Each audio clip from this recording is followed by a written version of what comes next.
বেলেগ ধৰণে কথাখিনি পোহৰলৈ আহিছে। কি সঁচা কি মিছা এতিয়াও স্পষ্ট হোৱা নাই। হয়তো পৰৱৰ্তী সময়ত আৰক্ষীৰ তদন্তত অধিক স্পষ্ট হ'ব। এগৰাকী জিতেন্দ্ৰ হালৈ নামৰ ব্যক্তিৰ লগত সংঘাত হৈছিল প্ৰথম অৱস্থাত, আৰু তাৰপিছত সেই সংঘাতৰ ৰূপে এটা সময়ত অসমীয়া অনা অসমীয়া পৰ্যায়লৈ গতি কৰিলে। এনেকুৱা এটা পৰ্যায়লৈ গ'ল, এজন ব্যক্তিক গুৰুলকৈ প্ৰহাৰ কৰিলে, তেওঁ চিকিৎসাধীন হ'বলগীয়া হ'ল, আৰু সেই চিকিৎসাধীন হ'বলগীয়া ব্যক্তিজন সাংবাদিক, এটা পৰ্টেলৰ তেওঁ সাংবাদিক। সাংবাদিকজনে সংবাদ মাধ্যমৰ আগত ঘটনাটো কি আছিল কিছু বক্তব্য তেওঁ দিছে। এবাৰ মই সাংবাদিকজনৰ বক্তব্য আপোনালোকক আৰম্ভণিতে শুনাই লওঁ, চাওক। মই হৃদয় আহমেদ। আজি এটা খবৰ মোৰ ওচৰলৈ আহে যে দিনৰ 12টা বা 12:30 এটা প্ৰটেষ্ট আছে চেৰাবাটিত। ইতিমধ্যে জিতেন্দ্ৰ হালৈ নামৰ এগৰাকী ব্যক্তিয়ে মোক কৈছিলে যে এটা মৌন প্ৰতিবাদ আছে, গতিকে মই যিহেতু সাংবাদিক, গতিকে সেই বাতৰিটো সংগ্ৰহ কৰিবলৈ মই গৈছিলোঁ। আৰু তাত গৈ পিনে এই যিটো বাতৰি বা তাত মৌন প্ৰতিবাদ, আন আন সংগঠনৰ সদস্যসকল উপস্থিত আছিল, আৰু মই জিতেন্দ্ৰ হালৈৰ এটা 1-to-1 এটা বাইট লৈ আছিলোঁ। আৰু বাইট লৈ থকা সেই অৱস্থাত যেতিয়া বাইট শেষ হ'ব আৰু তেতিয়া তেখেতে নিজৰ কথাখিনি ৰাখে, আৰু মই সাংবাদিক হিচাপে নিজৰ প্ৰশ্নখিনি কৰিছোঁ। আৰু সেই মুহূৰ্তত ক'ৰ পৰা এদল উদণ্ড যুৱক আহি আমাক আক্ৰমণ কৰে, প্ৰহাৰ কৰে, আৰু সেই স্থানত মই ঢলি পৰোঁ। পিছৰ পৰ্যায়ত মোক হাস্পাতাললৈ কোনোবাই লৈ যায়, মই সেইখিনি গম নাপাওঁ, কাৰণ মোৰ মূৰত তেতিয়া ব্লিডিং হৈ আছিলে, ব্লাড ওলাই আছিল, আৰু সেই মুহূৰ্তত মই একো গম পোৱা নাছিলোঁ আচলতে কোনে মোক প্ৰহাৰ কৰিলে, কি কৰিলে। আৰু মাৰোৱাৰী হস্পিটেলত মোক ভৰ্তি কৰোৱা হৈছিল, আৰু পৰৱৰ্তী সময়ত ট্ৰিটমেণ্ট চলিলে। আৰু মই আৰক্ষী বা প্ৰশাসনৰ ওচৰত এইটোৱে বিচাৰোঁ যাতে সাংবাদিকে স্বাধীনভাৱে যাতে সমাজত কাম কৰিব পাৰে, আৰু এনেকুৱা ঘটনা যাতে দুবাৰ নহয় আৰু দ্বিতীয়বাৰ নহয়, সেইটোৱে আশা কৰিম। যে গুৱাহাটীত যিহেতু থাকোঁ বা সংবাদ সংগ্ৰহ কৰিব লগা হয়, গতিকে আশা কৰিছোঁ প্ৰশাসনৰ ওচৰত, প্ৰশাসনক অনুৰোধ জনাইছোঁ যাতে এনেকুৱা ঘটনা আৰু দ্বিতীয়বাৰ এইখন গুৱাহাটী বা অসমত নহওক সাংবাদিকৰ সৈতে। এইখিনিয়ে মই প্ৰশাসনৰ ওচৰত ইতিমধ্যে আশা কৰিছোঁ বা অনুৰোধ জনাইছোঁ প্ৰশাসনৰ ওচৰত। আহত হোৱা সাংবাদিকজনৰ বক্তব্য, কিন্তু এই ঘটনাটোত অসমীয়া গৌবেগ ধ্বনি দিয়াৰ এটা গুৰুতৰ অভিযোগ উত্থাপিত হৈছিল, যিটোক লৈ পৰৱৰ্তী সময়ত জাতীয় দল সংগঠনসমূহ গৰজি উঠিল। সদৌ অসম ছাত্ৰ সন্থাৰ পৰা আৰম্ভ কৰি টাই আহোম ছাত্ৰ সন্থালৈকে কেইবাটাও জাতীয় দল সংগঠনৰ নেতৃত্বই এই গোটেই বিষয়টোক তীব্ৰ গৰিহণা দি চৰকাৰকো সমালোচনা কৰিলে। সদৌ অসম ছাত্ৰ সন্থাৰ সভাপতি উৎপল শৰ্মা আৰু টাই আহোম ছাত্ৰ সন্থাৰ সভাপতি বসন্ত গগৈ দুটা বক্তব্য এই মুহূৰ্তত মই আপোনালোকক দেখুৱাই লওঁ, তাৰপিছত ষ্টুডিঅ'ৰ অতিথিসকলৰ কাষলৈ পোনে পোনে আহিম। ৰাজধানী চহৰখনৰ মাজমজিয়াত অনা অসমীয়া মানুহে অসমীয়া মানুহৰ ওপৰত নিৰ্যাতন চলাব, প্ৰহাৰ কৰিব, অসমীয়া বিৰোধী শ্লোগান দিব, সেই কথাটো কোনো কাৰণত গ্ৰহণযোগ্য নহয়। আৰু অসমীয়া মানুহ হাত সাৱটি বহি থাকিব বুলি যদি চৰকাৰখনে ভাবিছে, সেই কথাটো অশুদ্ধ, সেই কথাটো একে সময়তে চৰকাৰক সকীয়াই দিব বিচাৰিছোঁ। আজিৰ কথাটোত জাতীয় দল সংগঠনসমূহে ইয়াৰ প্ৰতিক্ৰিয়া প্ৰকাশ কৰিছে, প্ৰতিবাদ হৈছে। সদৌ গুৱাহাটী ছাত্ৰ সন্থাই কামৰূপৰ আয়ুক্ত, পুলিচ কমিশ্যনাৰক স্মাৰক পত্ৰ দিছে, আৰ্যনগৰত প্ৰতিবাদ হৈছে। কিন্তু জাতীয় দল সংগঠনসমূহতকৈ বেছি এই প্ৰশ্নকেইটাৰ উত্তৰ দিব লাগে চৰকাৰখনে। অসমৰ মানুহে এমাহ পাৰ হোৱা নাই 102খন আসন দি NDAক শাসনলৈ আনিছে। হিমন্ত বিশ্ব শৰ্মাই উত্তৰ দিয়া উচিত যে 102খন আসন কি বিহাৰীৰ ওচৰত পিঠি পাতি দিবৰ কাৰণে অসমীয়া মানুহে দিছিল নেকি? সেই সমষ্টিটোৰ যিগৰাকী বিধায়ক বিজয় গুপ্তা, তেখেতে নিৰ্বাচনৰ আগত খুব মানুহৰ আগত কৈ আছিল তেওঁ খিলাঞ্জীয়া, তেওঁ অসমীয়া, তেওঁ কিমান খিলাঞ্জীয়া এতিয়া প্ৰমাণ কৰাৰ সময়। কালি সেই ঘটনাটোত তেওঁ উদ্বিগ্নতা প্ৰকাশ কৰা এই মুহূৰ্তলৈকে দেখা নাই। এটা সামাজিক মাধ্যমত তেওঁৰ পোষ্ট দেখা নাই। এই ধৰণেৰে অসমীয়া মানুহক বিহাৰীয়ে অসমৰ ৰাজধানী চহৰৰ মাজমজিয়াত গুৰুলকৈ প্ৰহাৰ কৰিব, আৰু চৰকাৰে যদি ভাবি থাকে যে অসমীয়া মানুহৰ ধৈৰ্যৰ বান্ধ কোনোদিন নিছিঙিব, এইটো ভুল কথা। বিহুৰ সময়ৰ পৰা লক্ষ্য কৰি আছোঁ, ইটোৰ পিছত সিটো ঘটনা। অসমীয়া যুৱতীৰ কাপোৰ ফালি দিয়া হৈছিলে ফাঁচী বজাৰৰ মাজমজিয়াত অনা অসমীয়া বেপাৰীৰ দ্বাৰা। অসমীয়া যুৱক যুৱতীক গুৰুলকৈ প্ৰহাৰ কৰা হৈছিলে বিহুৰ আগে আগে। আৰু তাৰ পাছত এই 2 মাহৰ ভিতৰত তৃতীয়টো ঘটনা। অসমীয়া মানুহৰ ধৈৰ্যৰ এটা সীমা আছে, সেই কথাটো বুজি পোৱা ভাল। আৰু আপোনালোক সকলোৱে এই কথাটো জনা উচিত, অসমৰ মানুহে বুজি পায় ইয়াৰ যদি ওলোটাটো হ'লহেঁতেন, অসমীয়া মানুহে যদি বিহাৰীক গুৰুলাগুৰুলকৈ প্ৰহাৰ কৰিলেহেঁতেন, তেতিয়া আইন আদালতৰ দোহাই দি মুখ্যমন্ত্ৰীগৰাকী জঁপিয়াই পৰিলহেঁতেন তেওঁলোকক ডিফেণ্ড দিবৰ কাৰণে, প্ৰতিৰক্ষাৰ ব্যৱস্থা কৰিবৰ কাৰণে। তেতিয়া খুব ঘোষণা কৰিলেহেঁতেন, আইন হাতত ল'লে ঠেং ভাঙি দিম, পিঠি ফালি দিম, খুব ক'লেহেঁতেন তেতিয়া এইবোৰ কথা। কিন্তু অসমীয়া এটাক যেতিয়া বিহাৰীয়ে গুৰুলাগুৰুলকৈ প্ৰহাৰ কৰিছে, তেতিয়া এই কথাবোৰ ক'বলৈ তেওঁৰ নাই। সেই সমষ্টিটোৰ বিধায়কগৰাকী বিজয় গুপ্তা, নিজক অসমীয়া বুলি জহাই তত নোপোৱা মানুহগৰাকীৰ মুখৰ এটা মাত নাই, বালিত মূৰ গুজি উট চৰাই ভাও ধৰিছে, এই কথাটো সহ্য কৰা নহ'ব। আৰু এইটোৱে শেষ ঘটনা হ'ব লাগিব। প্ৰতিবাদ হৈছে আৰু প্ৰতিবাদ হ'ব। কোনো কাৰণত অসমীয়া মানুহক এই ধৰণে নিগৃহীত হ'বলৈ এৰি নিদিওঁ। আমি ভূপেন হাজৰিকাৰ আদৰ্শৰে চলি আছোঁ। তেখেতে কৈ থৈ গৈছিল, প্ৰতি অসমীয়া আমি ভাল ভাৰতীয়, আৰু দূৰণিৰ পৰা আহি লুইতৰ পাৰৰে মাটিক মাতৃ বোলা প্ৰতি ভাৰতীয় হ'ল নতুন ৰূপৰ অসমীয়া। ঠিকে আছে, মানি চলি আছোঁ। কিন্তু ইয়াত বিহাৰী মানুহবোৰ অসমৰ ভাষা সংস্কৃতিৰ উত্তৰণৰ কাৰণে আহিছিল নেকি? নে তেওঁলোকৰ সাংঘাতিক ব্যৱসায় বাণিজ্য খুব ভাল চলি আছিল, বিহাৰৰ পৰা অসমলৈ আহি পেলাই সেইবোৰৰ বিকাশ ঘটাবলৈ আহিছিল? নাই অহা। তাত খাবলৈ নাপায় ইয়ালৈ আহিছিল। ইয়াত থিতাপি লৈছে, বেয়া পোৱা নাই, বেপাৰ বাণিজ্য কৰি থাকক।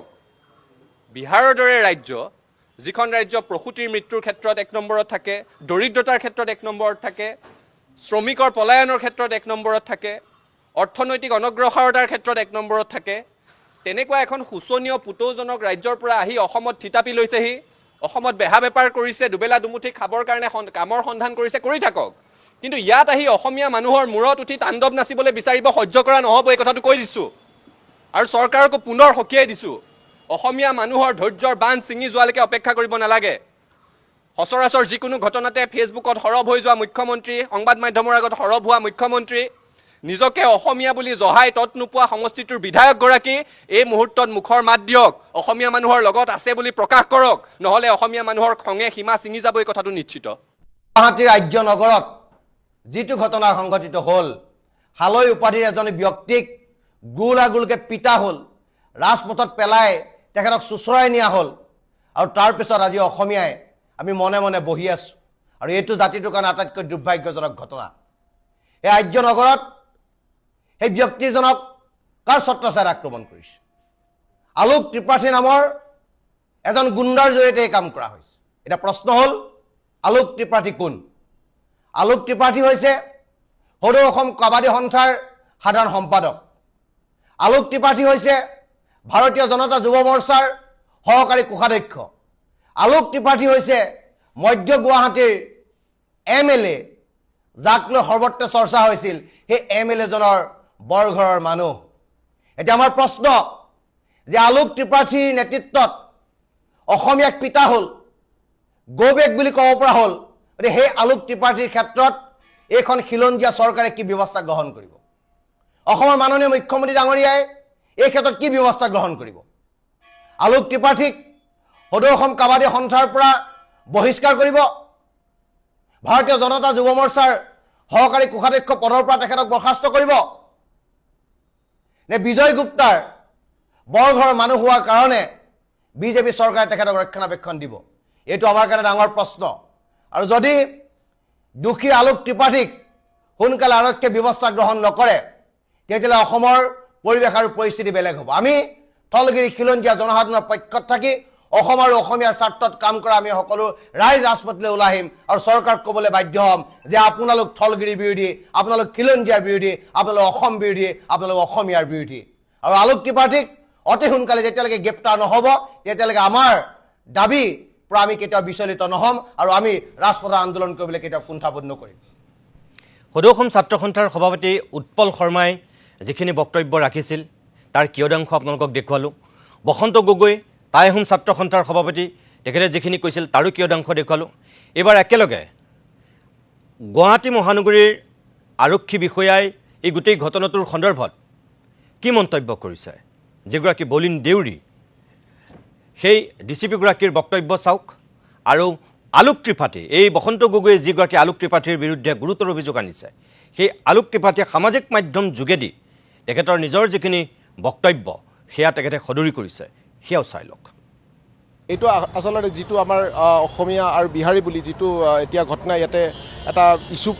সৃষ্টি হৈছে, সেইটো আচলতে এটা এক্সটৰ্চনৰহে ঘটনা হয়। আৰু যিসকল মানুহ এই কালি ইনচিডেণ্টত জড়িত হৈ আছে, এই দুজন মানুহ আগতেই আগতে এক্সট্ৰশ্যন কেছত বশিষ্ঠ আৰু ভৰলুমুখ থানাত তেওঁলোকৰ এগেইনষ্টত এক্সট্ৰশ্যনৰ কেছ ৰুজু হৈছে আৰু তেওঁলোক এৰেষ্ট হৈ জেললৈ গৈছিল আৰু গোটেই এই এক্সট্ৰশ্যনৰ কাৰণে তেওঁলোকে ইয়াতে ভিডিঅ' বনোৱা হৈছিলে আৰু ভিডিঅ' বনাই তেওঁলোকে যেতিয়া দেখিলে যে তেওঁলোকে আমাৰ বহুত তেনেকুৱা ধৰণৰ আমাৰ হাতত এভিডেঞ্চ আহিছে যেতিয়া তেওঁলোকে দেখিলে যে মানে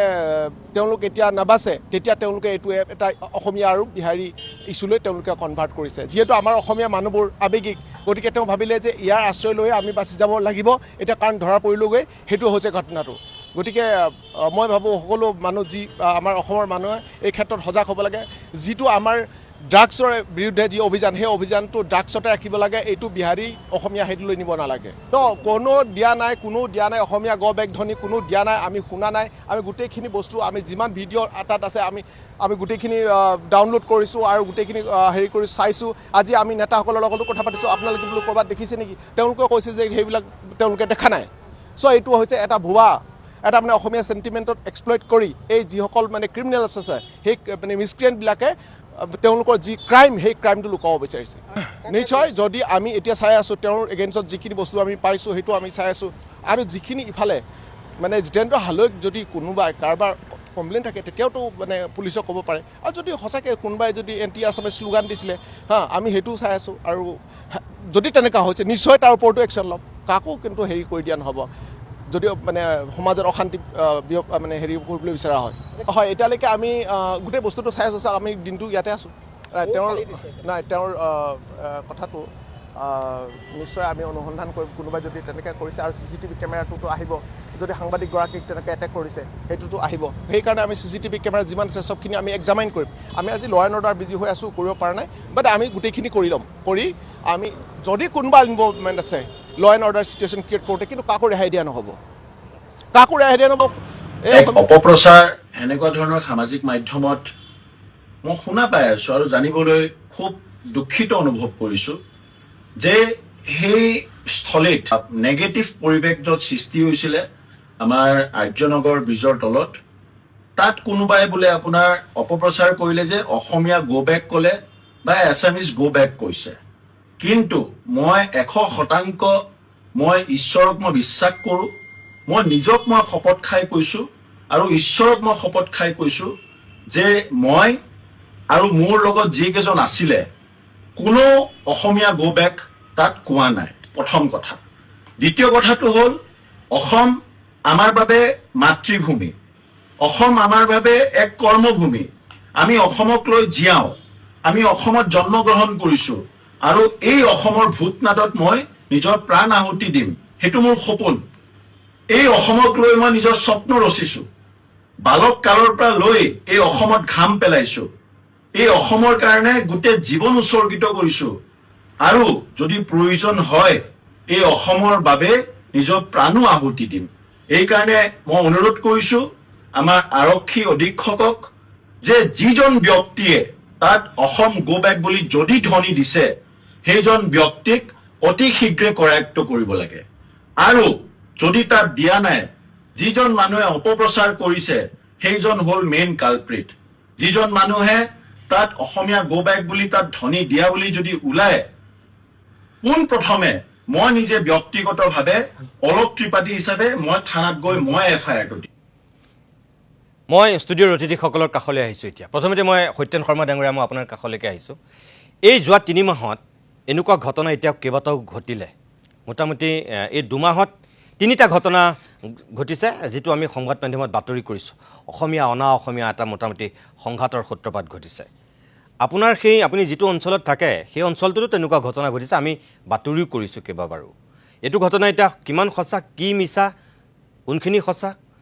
আহি থকা সময়ত আমি গম পাম এতিয়ালৈকে হয়তো স্পষ্ট হোৱা নাই গোটেই ছবিখন কিন্তু দুটা পক্ষৰ মাজত অভিযোগ প্ৰতি অভিযোগ যিখিনি উচ্চাৰিত হৈছে কিবা এটাতো তাত হৈছিল সেইটোতো খাটাং আৰু স্পষ্ট আৰু একাংশ মানুহে যে তাত আৰক্ষীয়ে লৈ যোৱাৰ পিছতো আমি যদি চাওঁ তেনেহ'লে দেখিম যে গৈ পেলাই আৰক্ষীৰ হাতত থাকোঁতেও তেওঁক প্ৰহাৰ কৰিবলৈ উদ্যত হৈছে সেইটোও সঁচা কথা আপুনি নিজে এগৰাকী সচেতন ব্যক্তি হিচাপে গুৱাহাটীৰ পুৰণি বাসিন্দা হিচাপে আপুনি কেনেধৰণে চাইছে গোটেই ঘটনাটো নিতুমণি প্ৰথমতে অসমীয়া অনা অসমীয়া আজি ৰাতিপুৱাৰ পৰা শুনি আছোঁ গতিকে অকল অসমীয়া অনা অসমীয়া কথাটো নকৈ আৰু মোক এটা লিমিট কৰি দিয়া হৈছে যোৱা 3 মাহ নহয় কিছু দিনৰ পৰাই চাব লাগিব যে কি হৈ আছে অসমখনত বা কেনেকৈ হৈছে অকল 3 মাহত কিয় কৰোঁ আমি আৰু আগলৈকে যাব পাৰোঁ কিন্তু মই শেহতীয়াকৈ উদাহৰণ দিছোঁ মানে শেহতীয়াকৈ আমি 3 মাহতে আছোঁ কাৰণে মই আৰু বহুতে এতিয়া ক'ব খোজে গুৱাহাটীত হৈছে ফাঁচী বজাৰ আজি মই দিনটো যিবিলাক দেখা পাই আছোঁ গুৱাহাটী ফাঁচী বজাৰৰ কথা কৈছে বা আৰ্যনগৰৰ কথা কৈছে শিৱসাগৰতো হৈছে কাৰ্বি আংলঙতো হৈছে ক'ত হোৱা নাই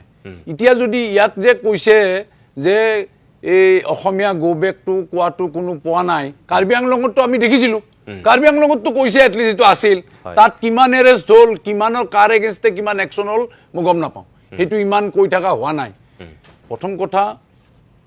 যোৱাটো ইলেকশ্যনত আজি ইয়াতে যিকেইজন আমি ইয়াতে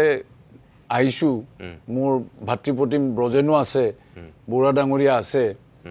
মই চাগে দুৰ্ভাগ্যবশতঃ হওক সৌভাগ্যবশতঃ হওঁ এই যিটো চেণ্ট্ৰেল গুৱাহাটী সমষ্টিটোৰ ময়ে মানুহ চাগে গতিকে চেণ্ট্ৰেল গুৱাহাটী সমষ্টিটোৰ মই ভোটাৰ আৰু তাৰ পৰা মই দেখোঁ আমাৰ মাননীয় শ্ৰীযুত বিজয় কুমাৰ গুপ্তা ডাঙৰীয়াই তেখেতে 1,12,97টা তাৰমানে 68.8% ভোট পাই জিকিছিলে এতিয়া কথাটো হ'ল 1,12,97টা ভোটত তেওঁ তাতে অকল অনা অসমীয়াৰ ভোট পোৱা নাই তেওঁ অসমীয়াৰো ভোট পাইছে অকলটো 1,12,97 তাতে অনা অসমীয়া নাই এতিয়া বজেনেও নাচালে ময়ো নাচালোঁ গতিকে আজিৰ দিনত আমি কৈ লাভ নাই ডিলিমিটেশ্যন কৰোঁতেই তাতে শেষ কৰি পেলাইছে যে এটা হয় গুপ্তা হ'ব নহ'লে আগৰৱালা হ'ব নহ'লে কোনোবা জৈন হ'ব কোনোবা হ'ব ঠিক কৰি লৈছে আগতে যোনে যিবিলাকে কৰিছিলে তাত আৰু বজেনেও নাপায় সত্যেন শৰ্মায়ো নাপায় সেইটো আগতে ঠিক কৰি থোৱা আছে গতিকে আমিতো সেইবিলাক সময়ত ডিলিমিটেশ্যনৰ সময়ত আমি কোনো প্ৰগ্ৰেমত চিঞৰাও নাই গতিকে আজি নতুনকৈ সেইটো চিঞৰিব গৈ লাভো নাই যোনে কৰিব লাগে তলে তলে কৰি থাকে গতিকে সেইবিলাক কথা আমি মানি লৈছোঁ যেতিয়া আৰু যিদিনা তাত কুনকি চৌধুৰীয়ে 39,376টা ভোট তাৰমানে 26.7% ভোট পাই যিদিনা হাৰিছে সেইদিনাই মই ভাবি লৈছোঁ যে পিঠিত কোবেই খাওঁ যিয়ে খাওঁ কাৰণ মোৰ কাৰণে মোৰ দেওবাৰে জোতা চাফা কৰিব এজন মানুহ আহে সেই মানুহজন এখন ৰাজ্যৰ পৰা অহা মানুহ চুলি কটা মানুহজন এখন ৰাজ্যৰ পৰা অহা মানুহ মোৰ ধুবিটো এখন ৰাজ্যৰ পৰা অহা মানুহ মোৰ কাৰণে সেই তিনিজনেই মই সেই ৰাজ্যখনৰ মানুহ হিচাপে চিনি পাওঁ মই ব্যক্তিগতভাৱে মই সেই ৰাজ্যখনৰ মানুহক ভাবোঁ সেই ৰাজ্যখনত খাব নাপায় সেই ৰাজ্যখনত থাকিব নোৱাৰি সেই ৰাজ্যখনৰ বায়ু পানী সেৱন কৰি তাত থাকিব নোৱাৰিহে তেওঁলোকে অসমত আহে তেওঁলোকে আহে কিয় ঠেলা চলাব আহে এই যে জোতা চাফা কৰিব আহে চুলি কাটিব আহে এই ইত্যাদি ধৰণৰ কাম কৰা মানুহ হিচাপেহে মই চিনি পাইছিলোঁ বা এই যে ইটা দাঙি পেলাই ঘৰৰ ওপৰত উঠাই দিব লাগে বালি দাঙি উঠাই দিব লাগে সেই হিচাপে মই চিনি পাইছিলোঁ তাতকৈ বেছি মই একো চিনি নাপাওঁ গতিকে মই ইমান একো ডাঙৰ কথা মই এইবিলাক মানুহৰ লগত এইবিলাক মানুহৰ নাম লৈ মই নিজক তলত নিব মই নোখোজোৱেই প্ৰথম কথা গতিকে মই অসমীয়া হিচাপে আৰু মই অসমীয়া হিচাপে গৌৰৱ কৰি থাকোঁ অসমত মই যেতিয়ালৈ থাকিম মই য'ত দেখা পাওঁ আজি আমাৰ দেউৰী ডাঙৰীয়াই খুব এটা ভাল কথা কৈছে যে হালৈয়ে এনেকৈ গৈ পেলাই তাত এইবিলাক কৰিব নালাগিছিল তেওঁ পুলিচক ক'ব লাগিছিল মই আজি ইয়াতে প্ৰগ্ৰেমত উইথ অথৰিটি মই আপোনাৰ ইয়াতে বহি থাকি কৈছোঁ কুমাৰপাৰাৰ ৰেলৱে গেট নাম্বাৰ 8ৰ পৰা 7ৰ ভিতৰত ৰেলৱে গেট নাম্বাৰ 8 আৰু ৰেলৱে গেট নাম্বাৰ 7ৰ ভিতৰত দেউৰী ডাঙৰীয়া এতিয়া যাওক তাতে 40টা মানুহে মদ খাই বহি আছে আৰু সেই মদ খোৱা মানুহখিনিয়ে ৰাতি ৰেপ কৰিব সেই মদ খোৱা মানুহখিনিয়ে ৰাতি চুৰ কৰিব গোটেই গুণ্ডামী অসভ্যামীখিনি কৰিব সাহস আছে যদি যাই ধৰক প্ৰথম মই চেলেঞ্জ দি কৈছোঁ আপোনাৰ ইয়াত টিভিত বহি ছেকেণ্ড গুৱাহাটীৰ ফাঁচী বজাৰৰ 3টা ৰাস্তা দিনে ৰাতিয়ে ট্ৰাক ৰখাই বন্ধ কৰি থয় কোনোবা পুলিচ অফিচাৰৰ যদি সাহস আছে সেই ট্ৰাক খালী কৰি এই ৰাস্তাকেইটা আমাক খালী কৰি দিয়ক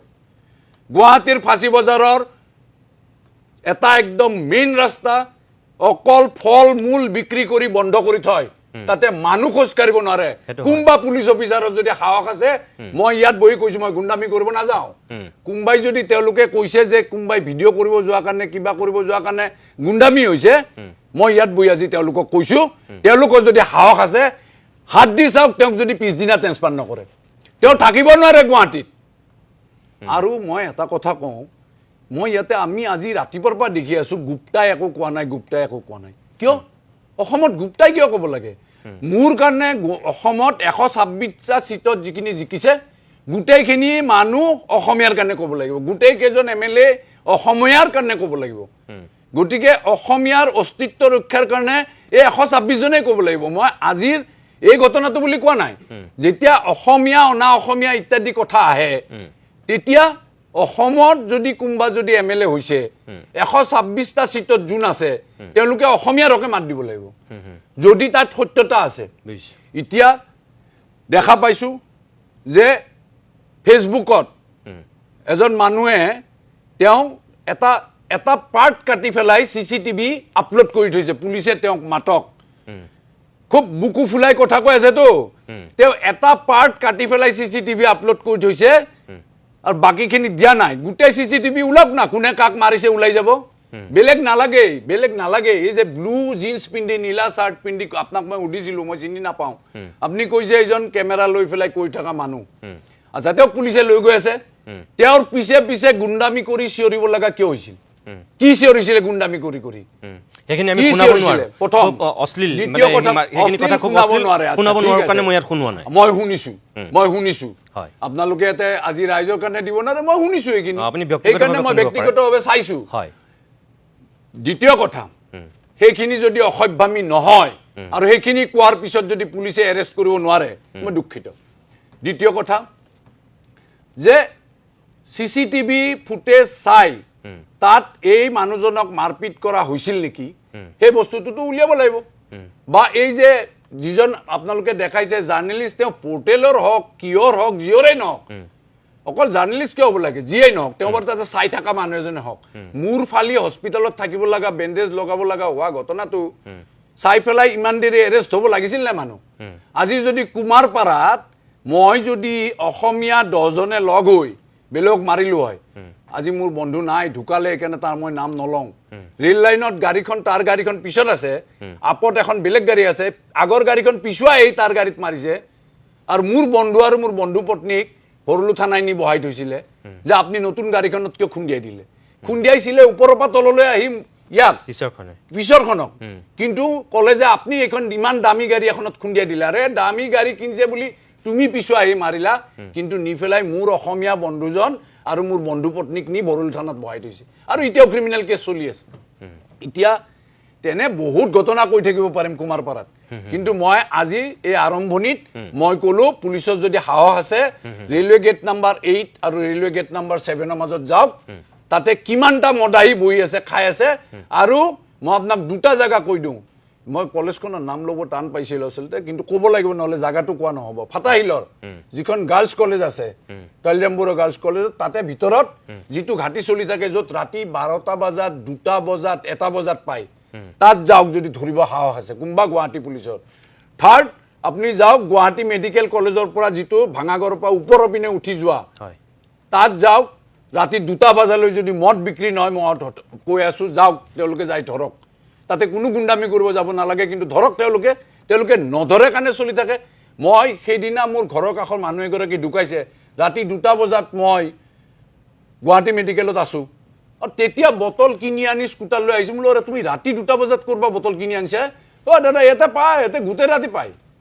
গুৱাহাটী মেডিকেল কলেজৰ কাষত ভাঙাগৰত তাতে গুটিকে হৈ থাকে যেতিয়া বেলেগে কৰিব যায় তেতিয়া পুলিচে কয় আমাক জনাব লাগিছিল পুলিচে দেখা নাপায় নেকি এইবিলাক গুৱাহাটীত ক'ব লাগে নেকি তাতকে বেছি ক'ত কি চলি থাকে হয় আপুনি বিহাৰী বহিৰাগত মানুহক সংৰক্ষণ দিবৰ কাৰণে তেওঁলোকে মিয়াৰ শব্দটো ইউজ কৰে না এই কথা বেলেগ অসমীয়া মানুহে কেলে নকৰে অসমৰ কোনটো জাতীয় সংগঠনে সেই কথা কয় বিজেপিৰ মাথাতে সেইটো খেলা বিজেপিৰ মাথাতে সেইটো খেলা যে মিয়া শব্দটো সোমাই দিলে মিয়া শব্দটো সোমাই দিলে অসমীয়া আৰু অনা অসমীয়া অসমীয়াৰ অস্তিত্ব ৰক্ষা সংগ্ৰামখনৰ মাজত বহিৰাগত অসমীয়া মিয়াটো মিছ কৰি মানুহৰ মাজত বিভ্ৰান্ত কৰি পেলালে এটা জাতীয় সংগ্ৰাম আছিল অসমীয়া জাতিৰ ৰক্ষাৰ সংগ্ৰাম বহিৰাগত মানুহবিলাকে যেনেকে কব্জা কৰি পেলাইছে আপোনালোকে দেখিছে নাই গুৱাহাটীকে আৰম্ভ কৰি অসমৰ আজি আপোনাৰ বহিৰাগতে কব্জা কৰি পেলালে আজি অসমৰ কোন হ'বলগীয়া কোনো ফেক্টৰ আমি দেখিবলৈ পোৱা নাই আৰু এই মুহূৰ্তত এটা ডাঙৰ প্ৰশ্ন যে অসমত সাংঘাতিক ধৰণে আচলতে সাম্প্ৰদায়িক বিষবাস্প প্ৰতিটো মুহূৰ্তত বিয়পাই থকা আমি দেখিছোঁ একাংশৰ জৰিয়তে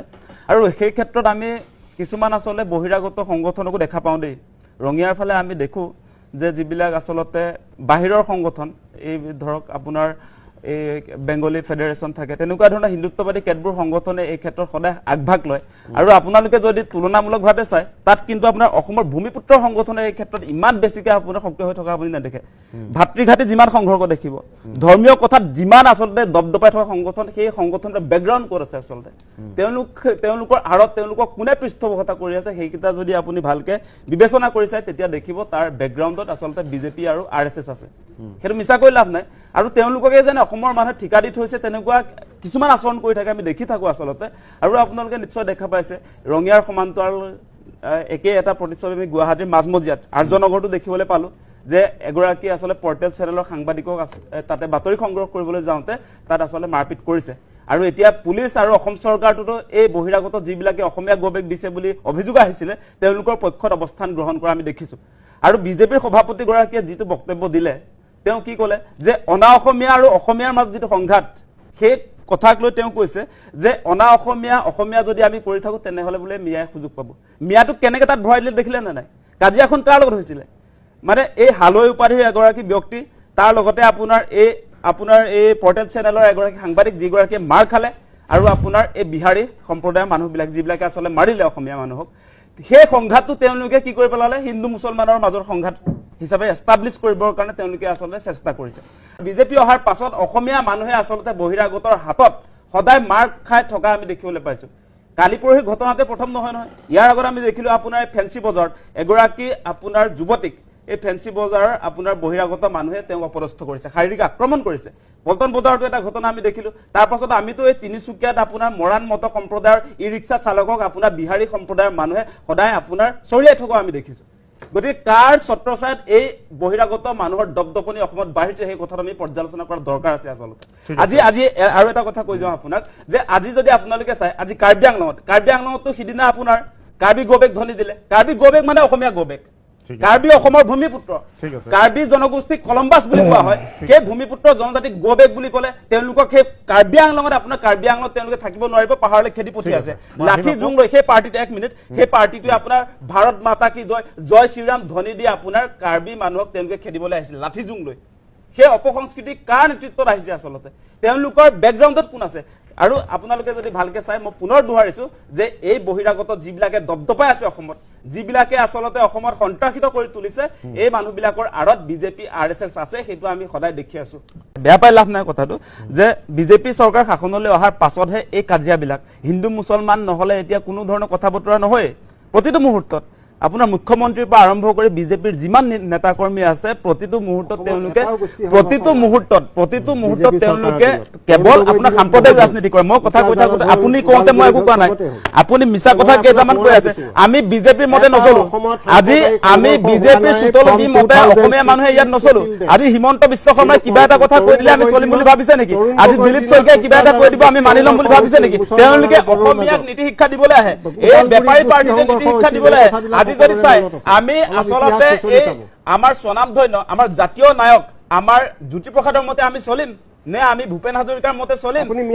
নে অম্বিকাগিৰি ৰায়চৌধুৰীৰ মতে চলিম নে আপোনালোকৰ এই দালাল পাৰ্টিৰ মতে আমি চলিম আপোনালোকে চাওক তেওঁ কোনটো কথা কৈছে আজি জ্যোতিপ্ৰসাদে কি কৈছে আপোনালোকে চাওক অসমীয়া জাতি সম্পৰ্কত বা মিয়া মুছলমান সম্পৰ্কত জ্যোতিপ্ৰসাদে কি ক'লে সেইটো যদি আপোনালোকে চাই জ্যোতিপ্ৰসাদে কৈছে সাম্য মৈত্ৰীৰ ময়ে ৰনোৱা চাহ বাগিচাৰ ময়ে বনোৱা